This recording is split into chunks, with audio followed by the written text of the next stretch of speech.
Welcome to part 13 of the Ultimate Unsolved Mysteries Iceberg, where we explore dark and fascinating mysteries. In this series, we deep dive unsolved mysteries, including true crime, mysterious disappearances, myths and legends, strange events, internet mysteries, and more.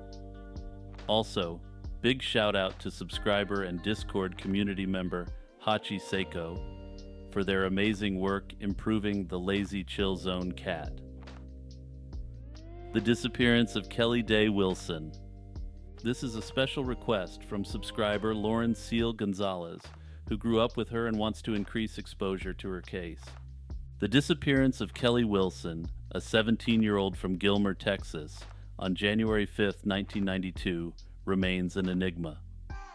On the night she vanished, Wilson was last seen leaving her workplace, Northeast Texas Video, around 8:30 p.m., intending to go to a nearby bank to deposit her paycheck. The following morning, her stepfather discovered her car parked at her workplace, its tires slashed and flat.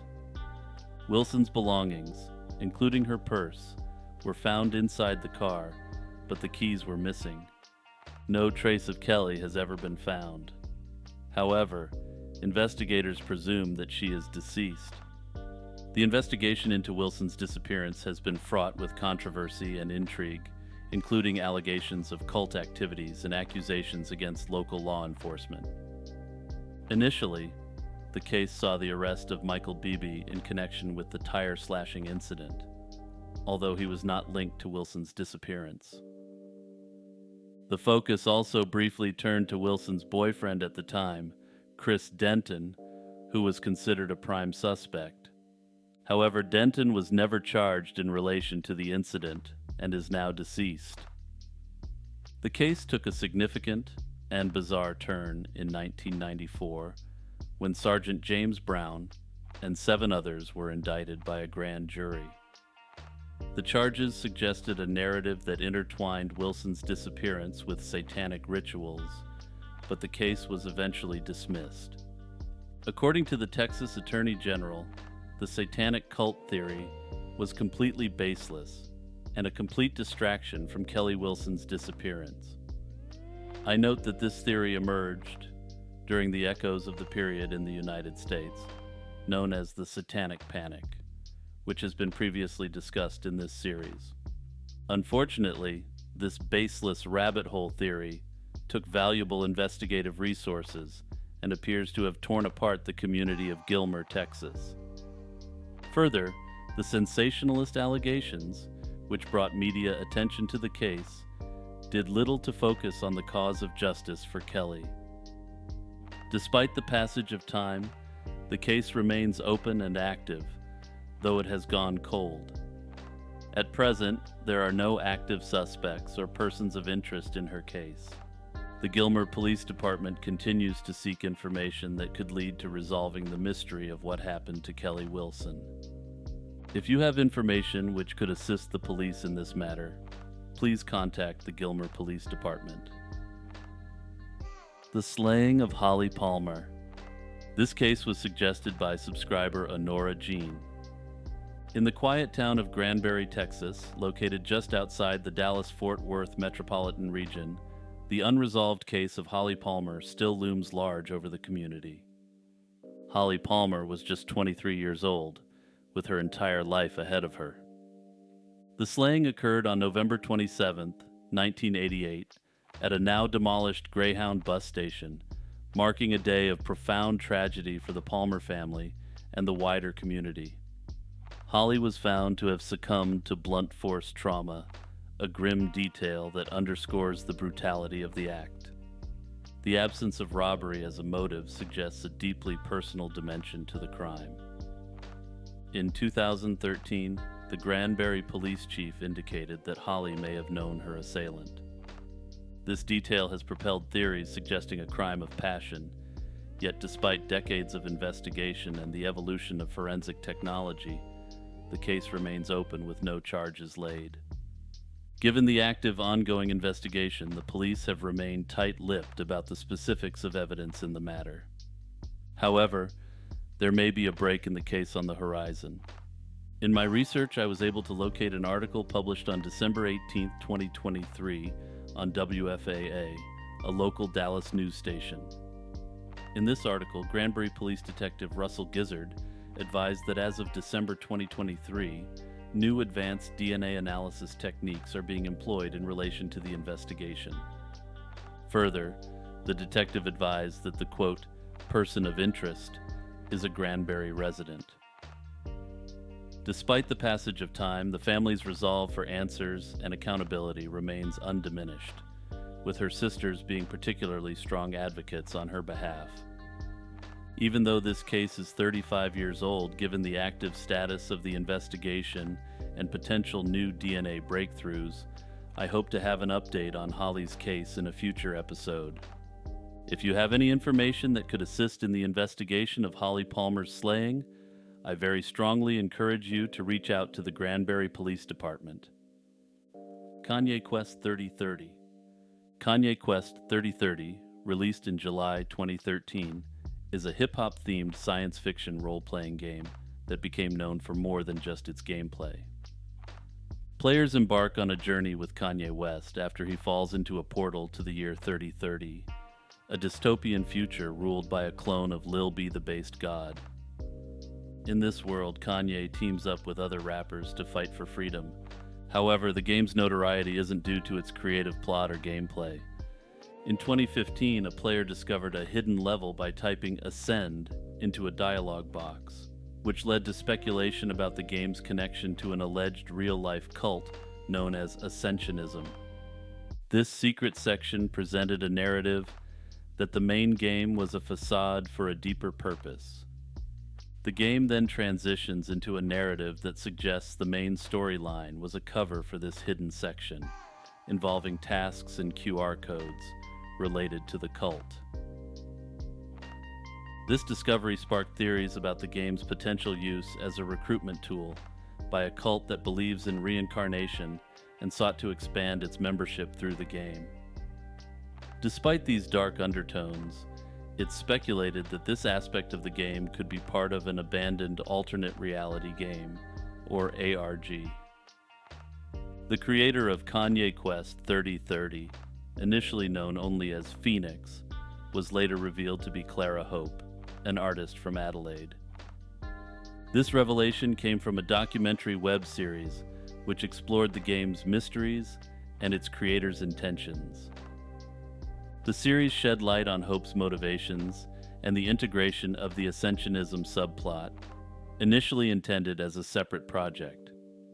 However, despite this admission, the internet urban legend that this game was a real cult recruitment tool continues to persist, fueled by out-of-date YouTube videos. The Castration Serial Slayer. Between 1980 and 1986, a series of tragic events unfolded across at least 5 U.S. states, including Wyoming, Pennsylvania, Utah, Georgia, and Connecticut. Young men were kidnapped, shot in the back of the head, and then had male parts removed post-mortem. This string of incidents, known as the Castration Serial Slayings, initially appeared to be unrelated due to the vast geographic spread of the crime scenes. However, by 1989, forensic evidence linked 2 of the victims through the use of the same revolver.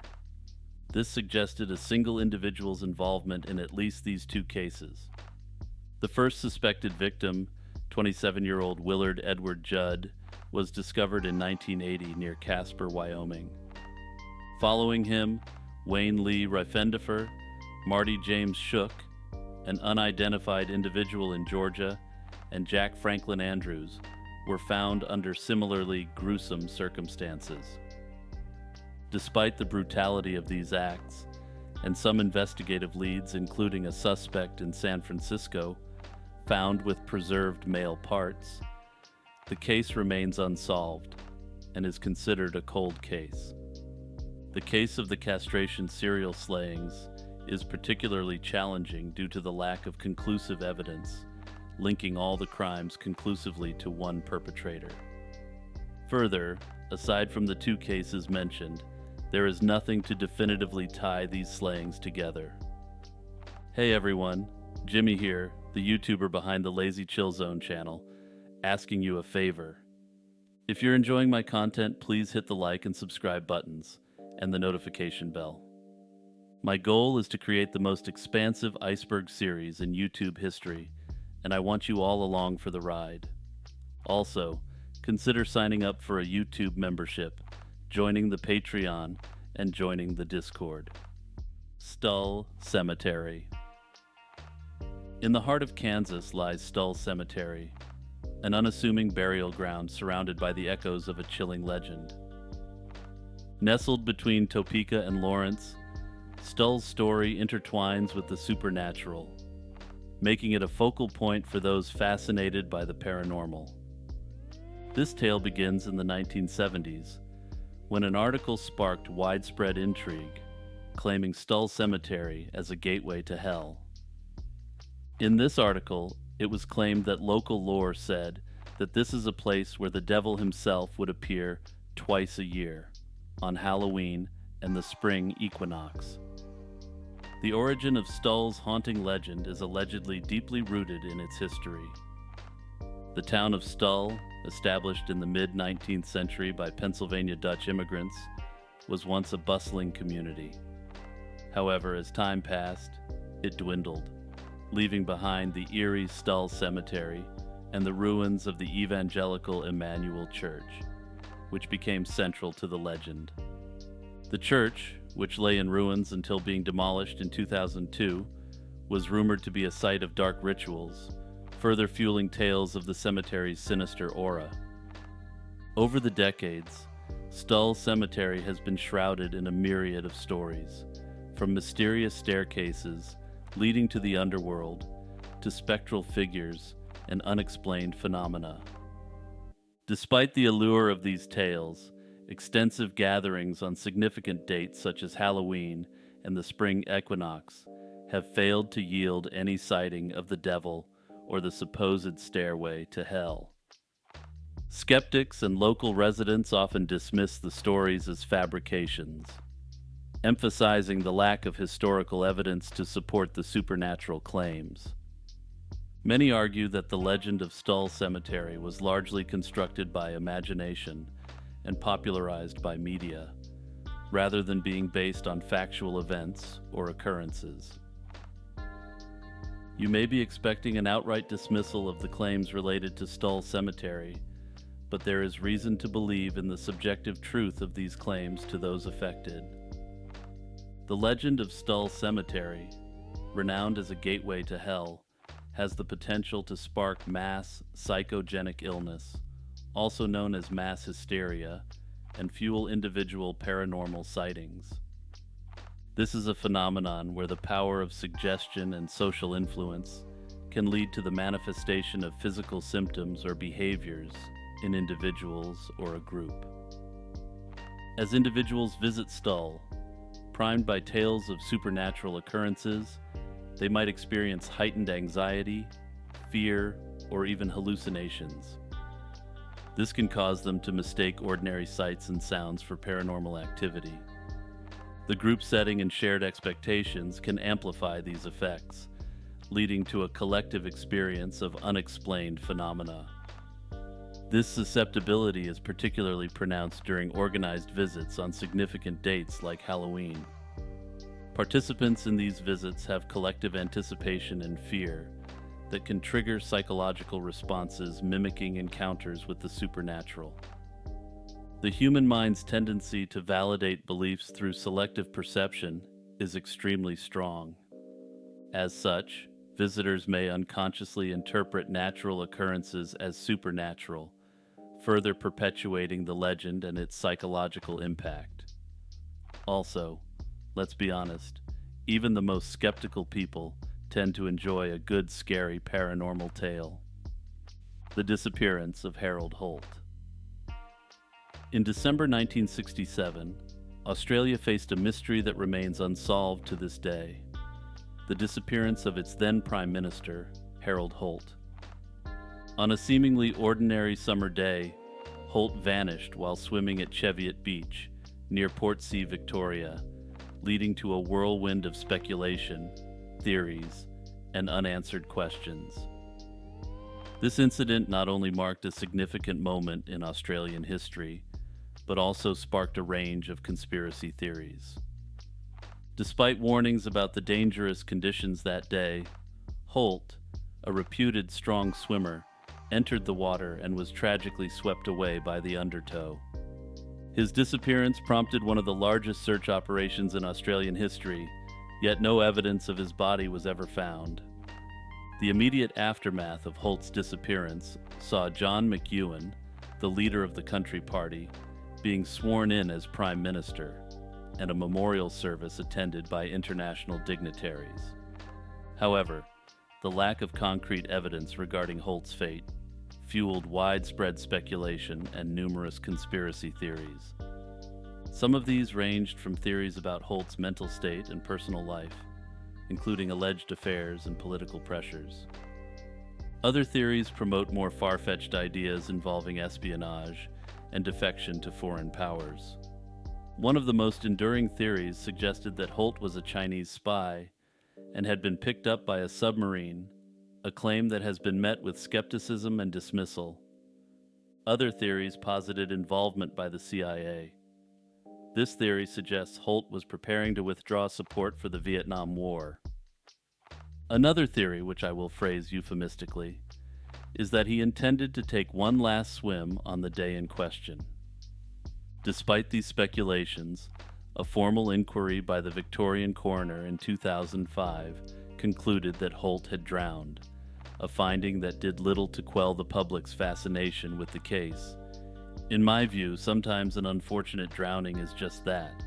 Swimming in the ocean is an inherently dangerous activity and can go wrong extremely quickly. Further, the fact that his body was never recovered is not suspicious in the context, given that he appears to have been swept away in the undertow into the ocean.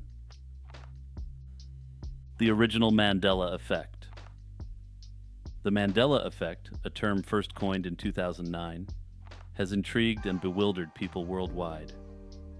It represents a phenomenon where a large group of individuals shares a false memory, believing in an event that never happened or happened differently from reality.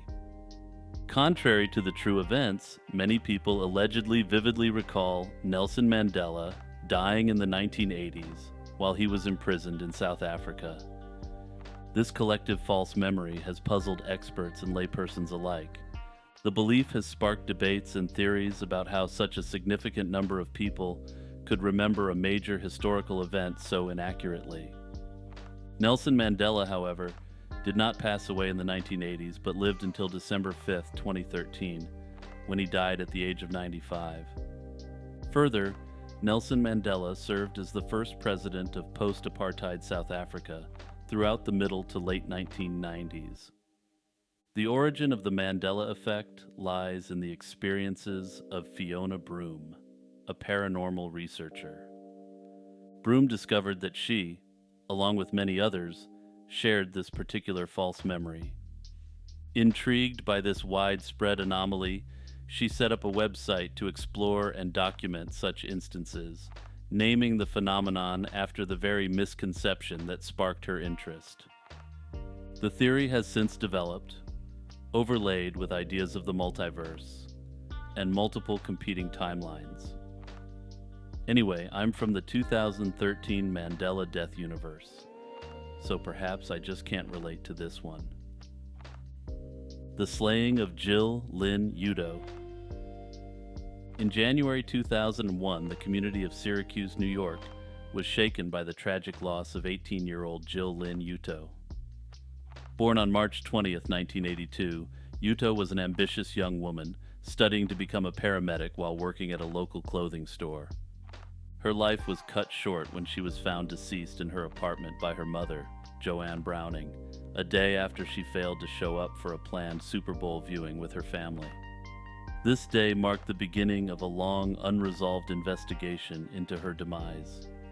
Jill Lynn's apartment showed no signs of forced entry, and it appeared that nothing was stolen. The details surrounding the case suggest that the incident occurred in the early afternoon, with the assailant using one of Jill Lynn's own kitchen knives. Despite extensive investigations, interviews, and public appeals, no suspects have been publicly identified, leaving the case unsolved to this day. The lack of closure has had a profound impact on Udo's family and the community. Joanne Browning, who passed away in 2007, dedicated her years following the incident to raising awareness and seeking justice for her daughter. The Syracuse Police Department continues to investigate the case, aided by advances in forensic technology and the dedication of cold case units. If you have any information pertaining to this case, please reach out to the Syracuse Police Department. Phantom social workers. In the late 20th century, the UK was gripped by a series of alarming reports involving individuals posing as social workers, a phenomenon that became known as the phantom social worker scare. These imposters, often described as well-dressed and professional, allegedly visited homes to inspect children under the guise of official duty, sparking widespread fear among parents. The incidents led to a significant police investigation known as Operation Childcare, which aimed to uncover the truth behind these reports. Despite over 250 cases being reported, very few were deemed genuine, highlighting the mass hysteria and paranoia that had taken hold. The origins of these stories are rooted in real concerns about child welfare and the role of social workers. Many of the reported encounters involved individuals requesting to see children for inspections or evaluations, leading to suspicions of attempted abductions. However, investigations revealed that most of these incidents were unfounded, with authorities suggesting that a mix of genuine misunderstanding and outright fabrications to blame. The phenomenon was not limited to the UK. Similar reports emerged in the United States. Notably, these phantom social worker sightings peaked around the time of the Satanic Panic, when parents were on extremely high alert and extremely anxious. Given that no evidence of these sorts of activities were ever uncovered by the authorities, it appears that the phantom social worker phenomenon may be a case of mass hysteria.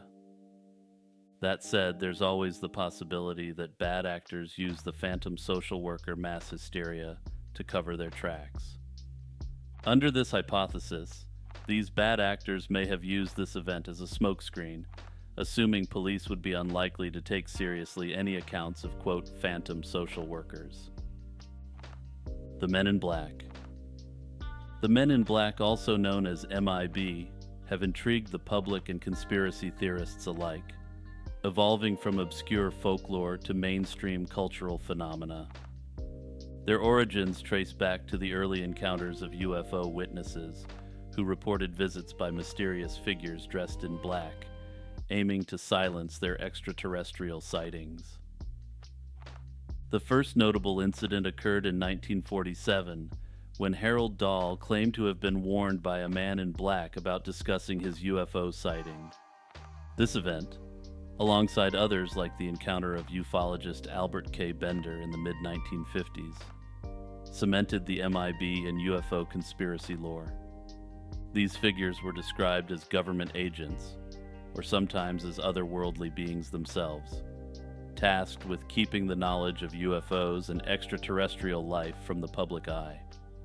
Their popular depiction has ranged from sinister government agents and eventually to protagonists in a blockbuster film series starting with Men in Black, released in 1997. Whatever the truth may be, these menacing figures have embedded themselves in UFO folklore. Otto Braun and the Long March. Otto Braun, a German communist known by his Chinese name Li Di, played a pivotal role in one of the most significant events in Chinese history, the Long March. Braun's background, marked by his involvement in German communist counterespionage, paramilitary activities, and his eventual move to Moscow, set the stage for his later work in China. The Long March was a strategic military retreat undertaken by the Red Army of the Chinese Communist Party, also known as the CCP. The purpose of this was to escape the encirclement by the nationalist KMT forces and spanned from October 1934 to October 1935. This retreat saw various Red Army factions navigate through some of China's most challenging terrains, ultimately consolidating in Shanxi province. Brown's role in the Long March and his influence on the CCP's military strategies are subjects of considerable historical debate. However, there is considerable belief that he may have been the individual who initially proposed the Long March itself. Dispatched to China by the Soviets after training in Moscow, Brown was placed in a position of significant authority within the Red Army.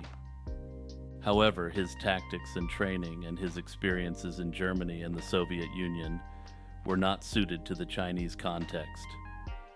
He was subsequently dismissed from major roles on the Long March.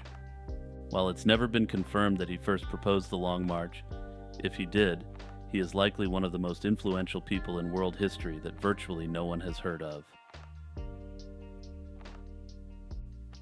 The Bloop.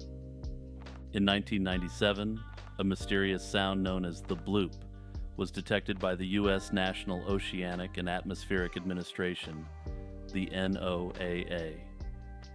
This sound, characterized by its unusual strength and ultra-low frequency, made waves at the time.